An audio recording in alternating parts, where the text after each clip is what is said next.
गुनहगार हूं पर गुलाबी नहीं हूं,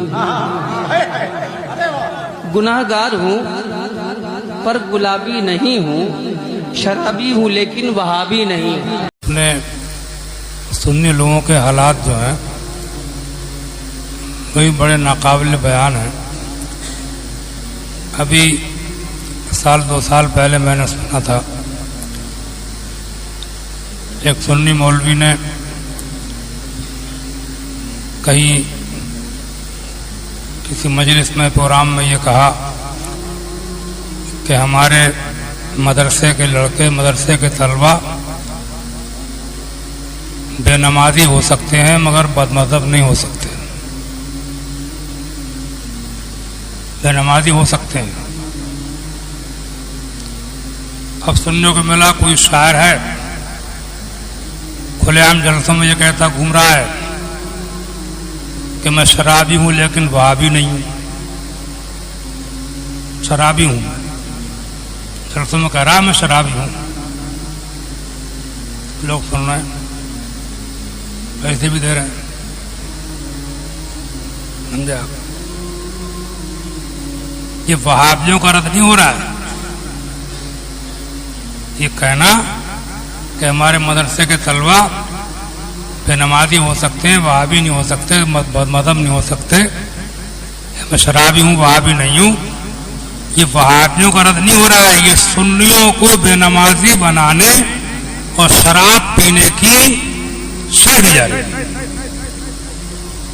समझे? तो ये भी तो कह सकते हैं कि हमारे मदरसे के लड़के न बेनमाजी होते हैं न बदमज़हब होते।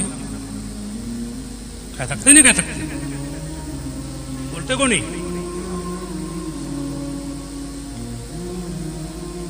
ये भी तो कह सकते हैं कि मैं शराबी भी नहीं हूं वहाबी भी नहीं हूं, नहीं कह सकते? मगर बात तो यह है कि वो पिलाना ही है। मकसद जो है रद्द वहाबिया नहीं है, मकसद पिलाना है। नमाजों के मामले में लापरवाह बनाना है, समझे? इन जलसों में हो रहा है। जलसे खुदा का खौफ पैदा करने के लिए होते थे। आदमी जलसे सुनता था, तौबा करके आता था, आज तक शराब नहीं पीऊंगा, नमाज नहीं छोड़ूंगा, डरता था। मेरा अपना ही हाल यही है कि मैं बचपन में स्कूलों में पढ़ता था। मौलवियत पढ़ने से पहले तो अपने यहाँ बड़ी मस्जिद में इमाम लोग तकीरा करते थे तो बेचारे कम पढ़े लिखे लोग, पहले ज़माने में वो ऐसे ही मौलवी लोग थे, बेचारे सीखता थे। तो वो जहन्नम की जन्नत की बातें सुनाते थे, जहन्नम के अज़ाब सुनाते थे, मौत की बातें बताते थे। तो बचपन में ही मैं नमाजी बन गया था। मौलवी बाद में बनाओ, नमाजी में पहले ही था, अल्लाह की तौफीक से। इन तकरीरों और जलसों के जरिए से लोगों के दिलों में खुदा का खौफ पैदा होता था, लोग रोने लगते थे, तौबा करके उठते थे। आज ये बातें कही जा रही हैं, अल्लाह की पनाह। आपने तो ये ध्यान दे दिया कि बस सुन्नी बने रहो। सुन्नी बनना जरूरी है, बेशक जरूरी है, हर जरूरी है। और उसके बाद आपने ये ध्यान दे दिया कि बस सुन्नी बने रहो और उसके बाद चाहे जो करो, शराब पियो, जुआ खेलो, नमाज़ें छोड़ो, सब छूट है आपकी। इन जुमलों से तो ये ध्यान मिल रहा है, समझे आप? हालांकि सुन्नी बने रहना यकीनन जरूरी है। अल्लाह ताला हर मुसलमान को सुन्नियत पर कायम रखे, और बदमज़हबियत से महफूज रखे, बदअक़ीदगी से महफूज रखे। लेकिन शराब छोड़ना भी तो जरूरी है। हाँ, बस ये हो सकता है, इतना फर्क है कि वो बदअक़ीदगी है, वो बहुत ज्यादा जरूरी है। लेकिन शराब की हुर्मत भी मुत्तफ़क़ अलैह है। इस्लाम में बच्चा बच्चा जानता है कि शराब हराम है। कौन नहीं जानता शराब हराम है? नमाज पढ़ना कितना जरूरी है, किसको पता नहीं, समझे आप? मैं पूछता हूँ, क्या सुन्नियों के लिए शराब पीना माशाअल्लाह जायज है?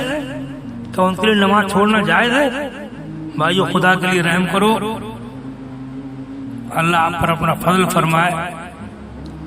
एक तो वैसी मुसलमानों में दिन ब दिन بے نمازیوں میں تعداد بڑھتی جا رہی ہے، مشکل سے 5% بھی پانچوں ٹائم کے نمازی نہیں ہے پابند، اور نوجوانوں میں جوئے شراب کا دور سے وزن بڑھتا جا رہا ہے۔ دوسری طرف آپ لوگ اسٹیجوں پر اس قسم کی باتیں کر رہے ہیں، میری بات پر غور کیجئے، برا نہ مانیے، بلکہ میری بات پر غور کیجئے کہ آپ یہ اسلام کی صحیح تبلیغ و ارشاد کر رہے ہیں یا آپ کو کوئی چوک تو نہیں ہو رہی ہے؟ خدا تعالیٰ آپ کو صحیح سوجھ عطا فرمائے۔ اگر بدعقیدگی سے بچانا علماء کی ذمہ داری ہے، بدعملی فسق و فجور